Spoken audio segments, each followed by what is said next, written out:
আমার ছোট্ট ভাইপোর অনেক দিন থেকে ইচ্ছে হয়েছে ও কলা পাতায় করে মাংস ভাত খাবে নিচে বসে, মেঝের মধ্যে বসে, চেয়ার টেবিলে বসবে না।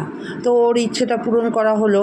সেদিন বিজয়া দশমীর দিন নিয়ে আসলো চিকেন, আর এখানে করেছে দেরাদুন রাইস। তো এই দিয়ে আর সাথে বাঁধাকপি মাছ এগুলো ছিল।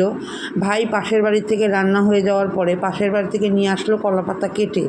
তো সেগুলোকে একটা বড় কলা পাতা নিয়ে এসেছিলো, সেগুলোকে আমি টুকরো টুকরো করে যতটুকু খাবারের জন্য লাগবে ততটুকু করে কেটে সুন্দর করে ধুয়ে টুয়ে রেডি করে নিয়েছি। তারপরে দুপুরবেলা দেখো সবাই বসে গেছি নিচে খাবার দাবার নিয়ে, আমি সবাইকে দিচ্ছিলাম, ওরা তিনজন আগে বসে গেছে।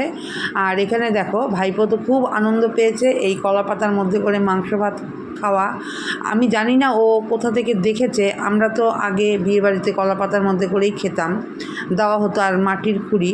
আর এখন তো আর এগুলো দেখা যায় না, ও হয়তো কোথাও থেকে দেখেছে, তাই ওর ইচ্ছেটা পূরণ করা হলো।